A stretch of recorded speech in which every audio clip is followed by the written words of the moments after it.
Welcome back, Hordlings, to more Mean Streets. This is Tex Murphy's first adventure. And boy, is it old. Alright. Well, I decided to dig out the manual and go ahead and read you the story because there actually is no intro, really. They expect you to kind of get it from the literature in the manual. It's not that long, so I'll go ahead and read it to you. A steaming layer of thick fog hangs over the city.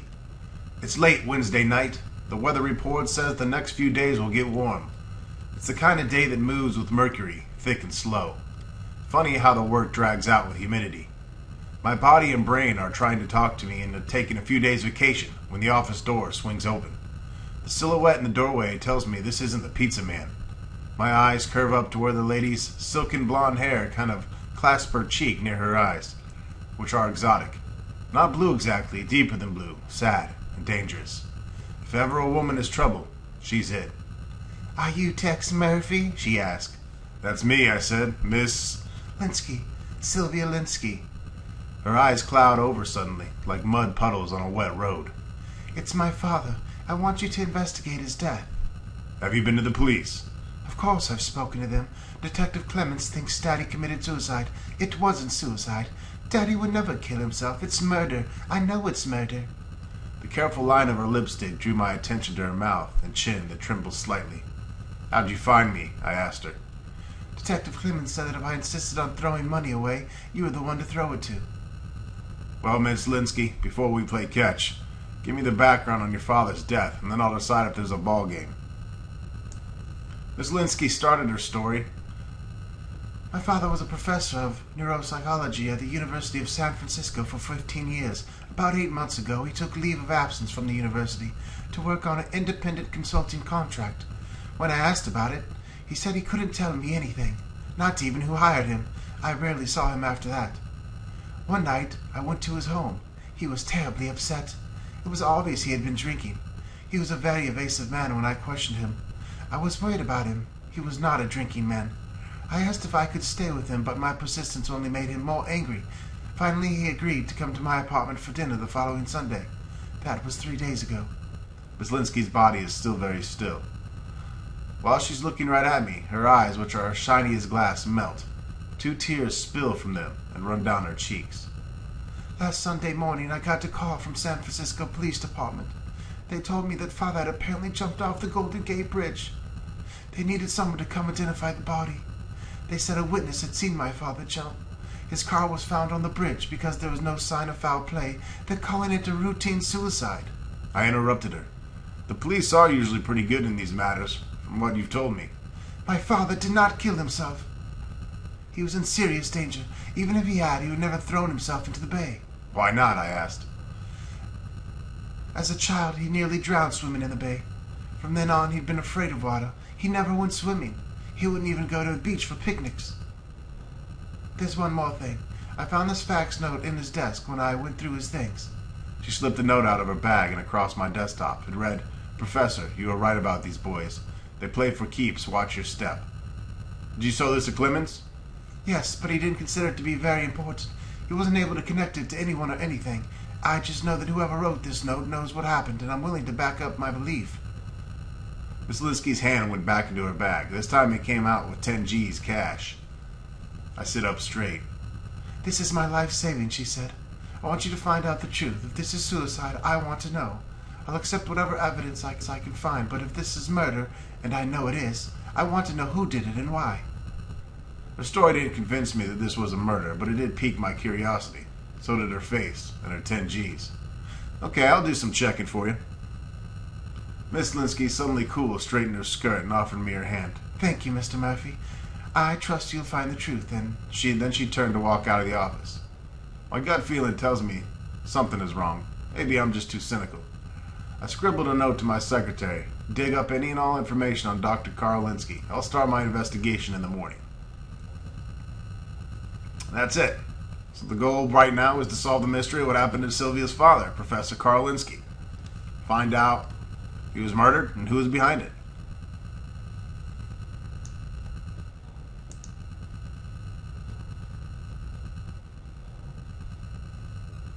Next, we're going to be going to Sylvia Linsky's home. Alright, let's go ahead and plug her in our nav. Now, these first few places that you're supposed to go are actually in the manual. I guess they're a copy protection of sorts. She's at 4421. Let's see if I can get there without crashing into a fucking mountain.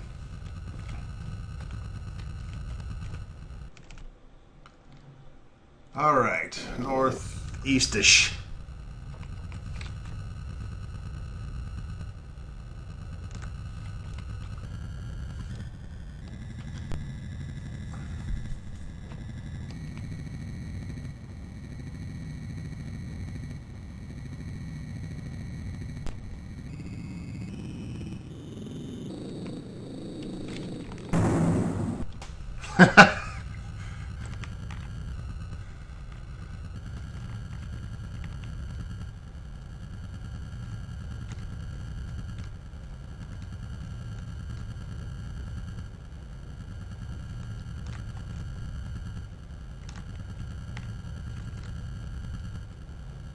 It's a hovercraft. I just go over water.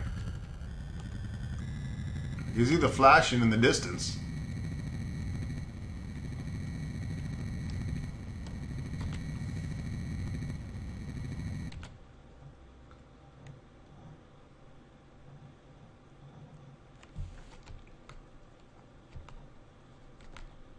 You can zoom in on the map here. Didn't look that far, but it is.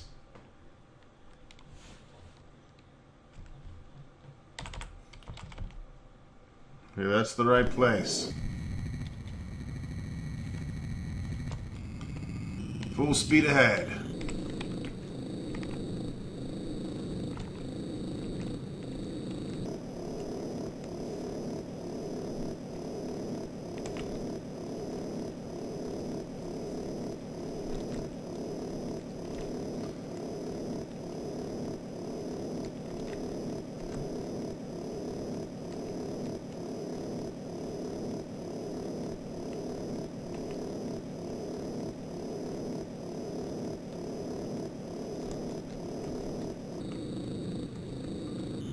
Looks like I'm gonna need to go around some mountains here. This is kind of a mix of... Whoa! Fuck! Went through the mountain! This is a mix of like a flight simulator.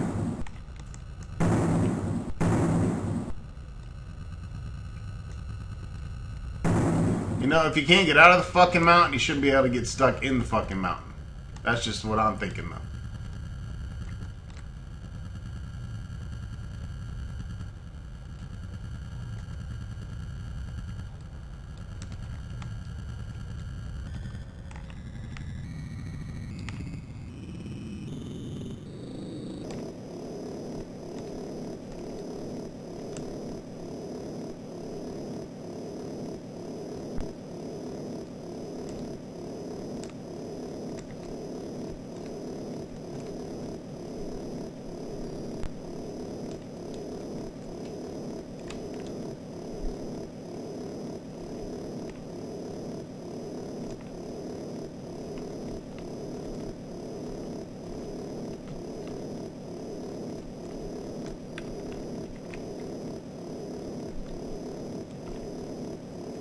I'll lift it off a little bit.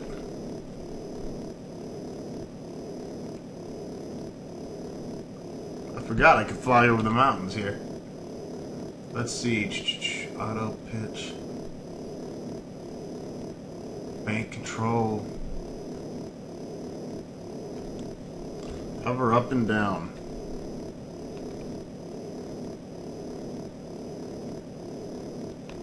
Now we're talking. Fly over the mountains. It is a flight sim. It's a flight sim adventure game with some cheesy action.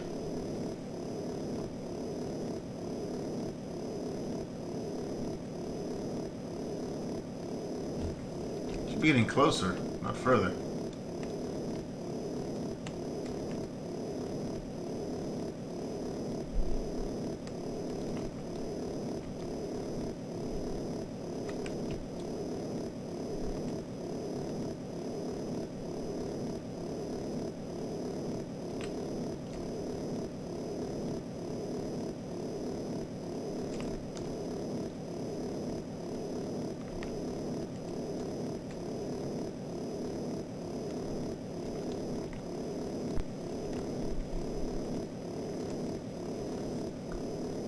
I don't know if I'm gonna keep all these in-between scenes. They're too exciting.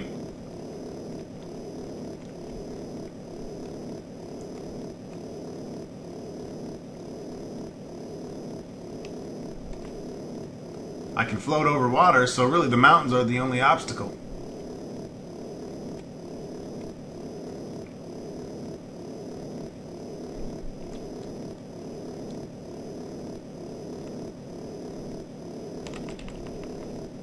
Can't go any faster.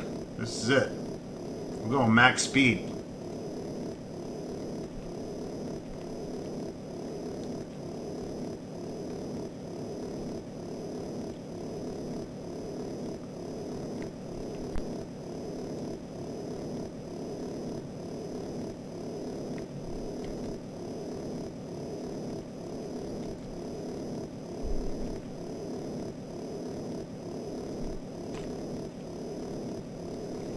Alright, we'll be coming up on it here in a moment.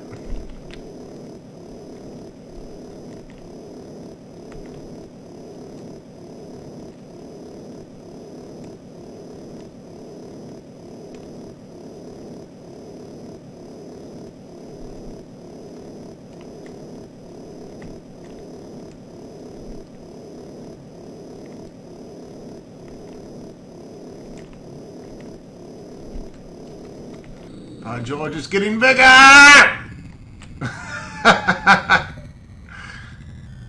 Slow the fuck down.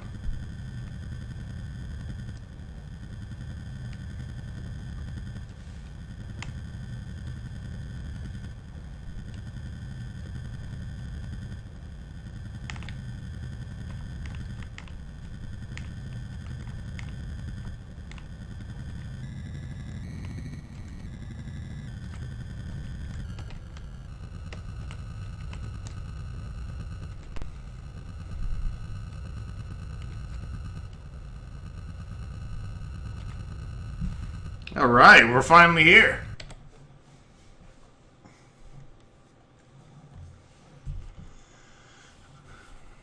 The bell chimed inside, and after a moment, Sylvia opened the door. She wore a pale blue blouse and white shorts that were short enough to be friendly.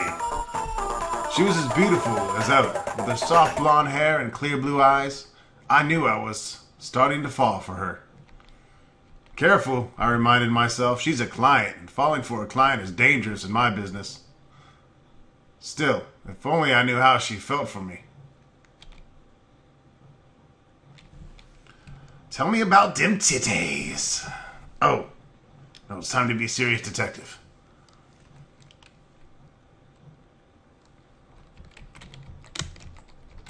Let's ask her about Carl Linsky. He was happy at USF. Then he took a leave of absence to do some consulting work, and his whole personality changed. I'm sure it was some sort of trouble. Because of this, I don't believe he committed suicide. I've lost both my father and the insurance money, and I'm going to find out why. If you need to look through his apartment, it's located at 4660. Oh, I already been there and done that, girl.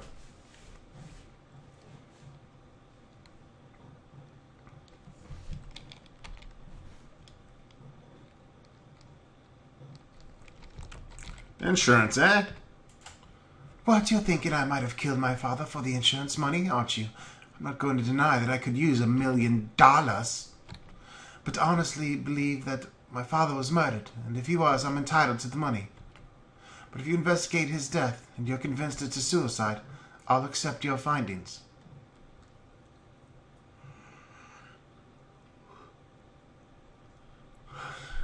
Now I'm going to threaten her to have sex with me.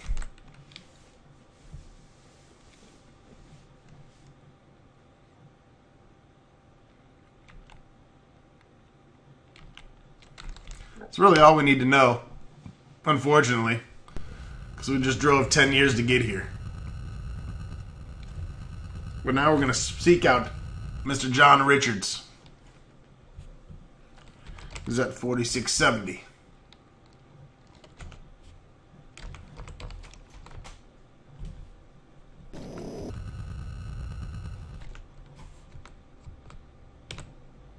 You gotta be fucking kidding me.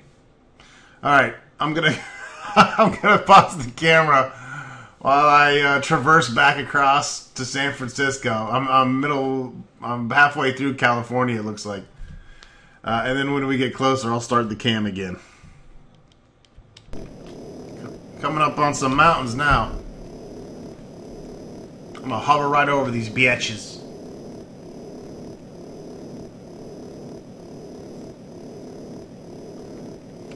It's more like an airplane than a hovercraft. Hovercrafts, I don't think, get that far off the ground.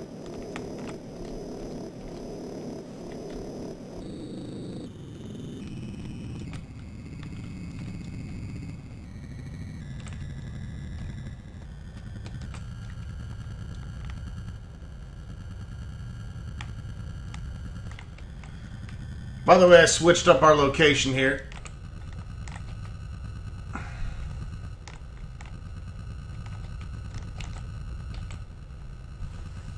I decided we'd go take a visit to Dolores Lightbody first, because she was a little bit closer.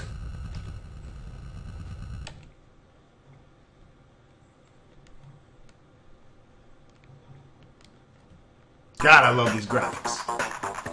Dolores Lightbody lives in a well-kept Victorian house in the neighborhood filled with the houses of attorneys and bankers. I walked up to the front door and rang the bell. She answers the door. Miss Lightbody is not what I expected. She has the face of a saint. A Saint Bernard. Holy bejesus! She definitely does not have a light body at all. Her name should be Dolores Heavybody. Or Fat Body. Or OMG Body. Alright, let's ask her about good old Carl.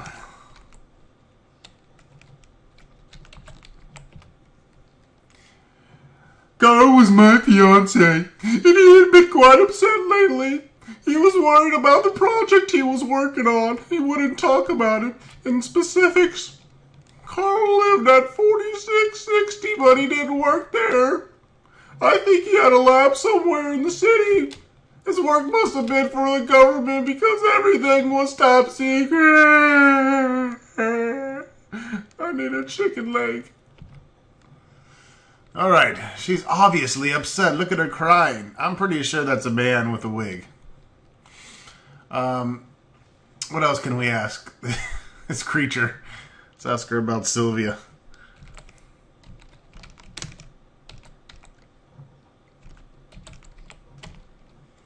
Sylvia and I never got along very well. When her father died, she was quite upset. She was even more upset when she talked to Peter Dole, the insurance agent. It seems the insurance company would not pay the $1 million because her father's death was declared a suicide. How am I gonna buy all my Twinkies? So Sylvia is quite upset over the insurance. I'd be fucking pissed too. It's $1 million. I could retire and just do LPs to the end of my days. So did she murder Carl to collect it and fake the suicide? Not realizing it would void the policy? I don't know. We're gonna have to ask Peter Dole, the insurance agent. He's at 4674. Let me jot that down in case I don't have it. Let me see. Maybe I do. Peter. Yep. I already have a Peter. Alright. I think that's all we need from this fat bitch. Tell me about why are you so fat? Sorry, I can't help you there. I like to eat food. Lots and lots of food. Alright, next, now we're going to go hit up Sylvia. Or no, not Sylvia, John Richards. He's at 4670. Which should be a lot closer.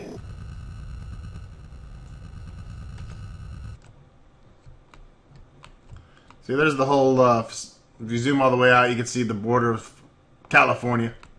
San Francisco, Los Angeles, San Diego. And that's Europe at the top. Just kidding. Alright. Still got a little ways to go here.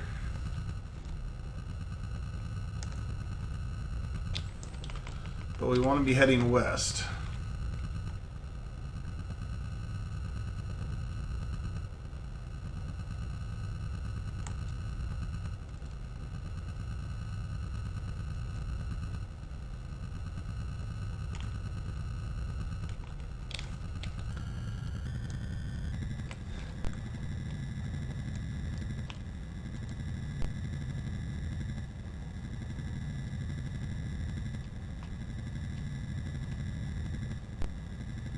Let's see how high in the sky I can get.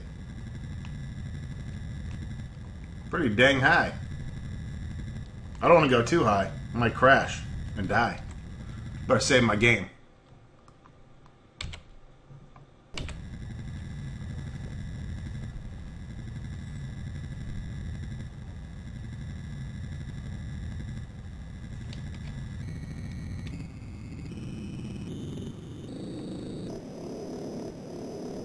Full throttle.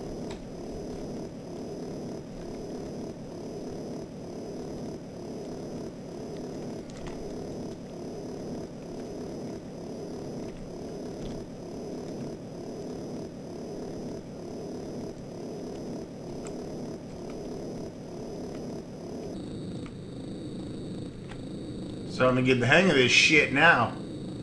Baby nuts.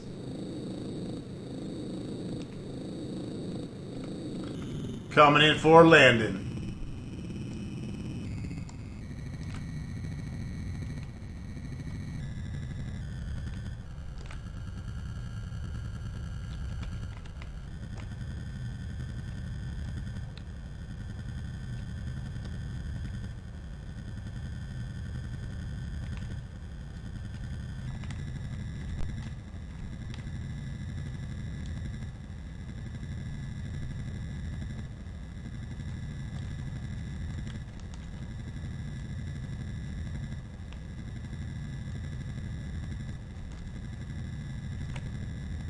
I like that when you hover, you can see the waypoint a lot easier.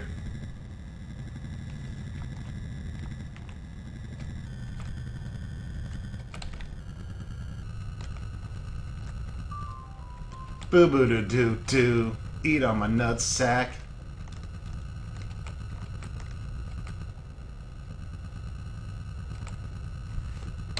We're here.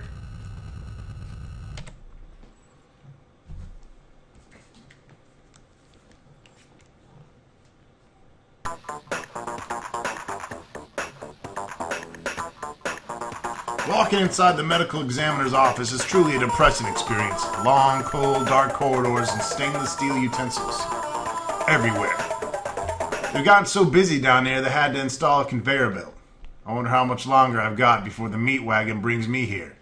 For my ride down to the disassembly line. John Richards, the medical examiner, meets me in the examination room. He's pretty fucking strange, but it would take someone who's pretty fucking strange to do a job like this.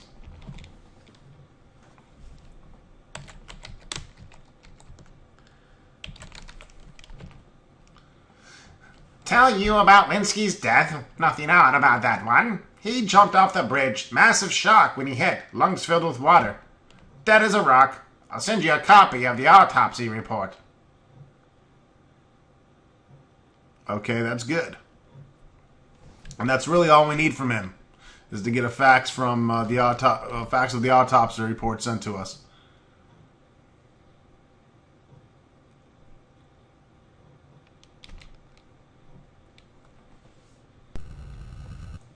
And here comes our fax.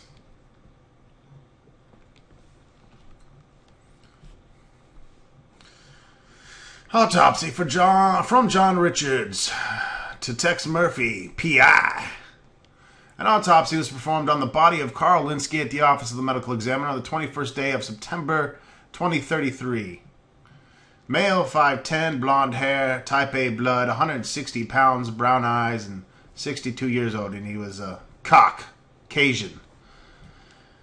External examination shows the body is cool to the touch with fixed vigor in the extremities.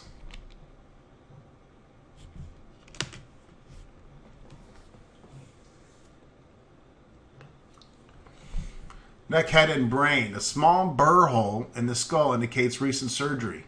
Structure at base of brain intact. Neck shows massive damage to spinal cord caused by severe impact. Internal examination. The pulmonary system is purple and shows a large amount of blood and frothy fluid in the chest and stomach. Remarks. Death caused by massive shock and drowning. Time of death estimated between 10 p.m. and 11:30 p.m. September 20th. Okay. One more place I want to hit before we end the video, and that's going to be Steve Clemens, the police officer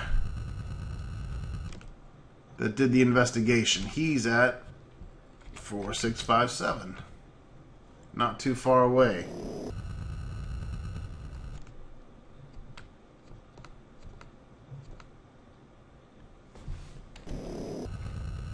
Southeastish.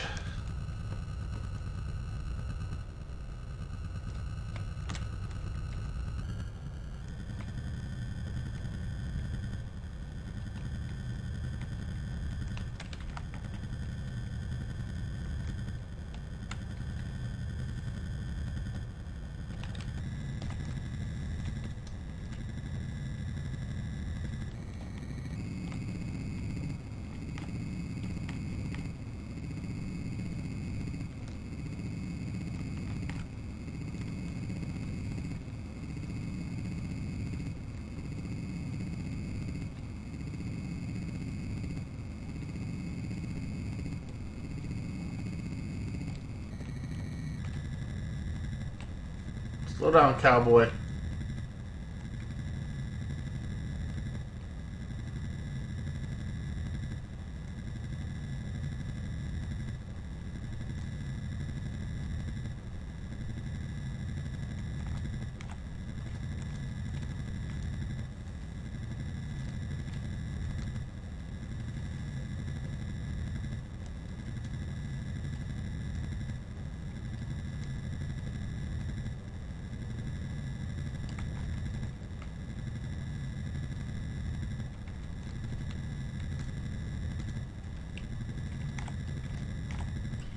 I must be right on top of this shit.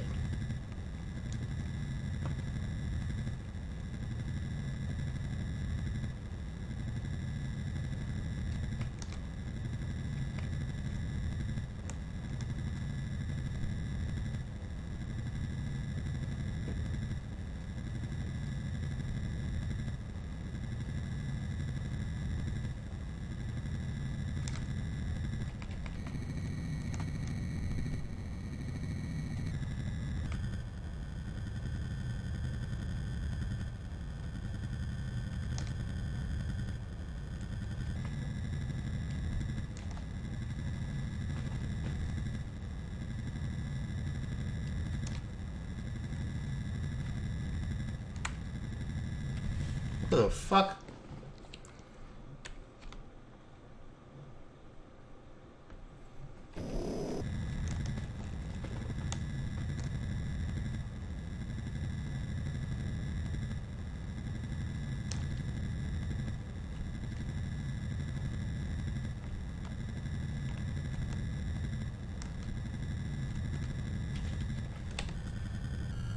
Something is amiss.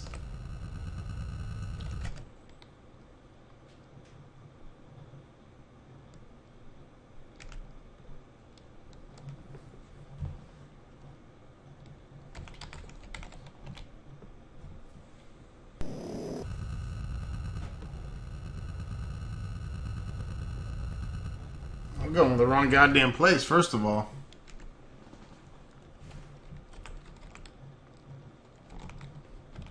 Yeah, we want to go to 4680.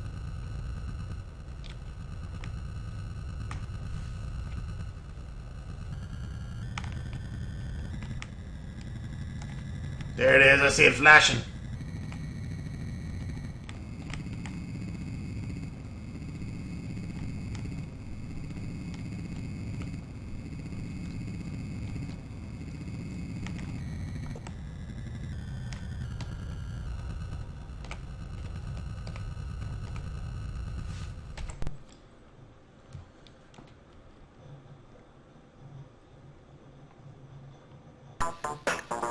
I enter the West Precinct Station near the Bay Bridge. Walking down a narrow corridor, I see a number of posters in support of the Law and Order political party. I find the office of Police Detective Steve Clemens and walk in.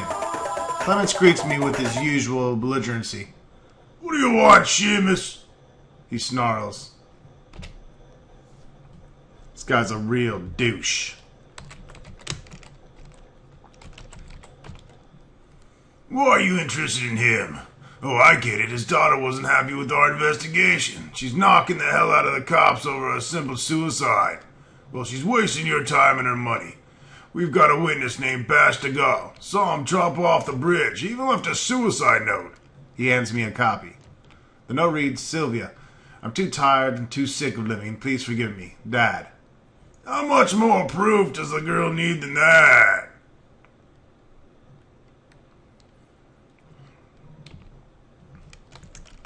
Let's ask him about this guy called Bash Dagot. "I'm afraid the nicest thing I could say about Dagot is that he's the ultimate low-life scumbag. You'll find him past the Mission District."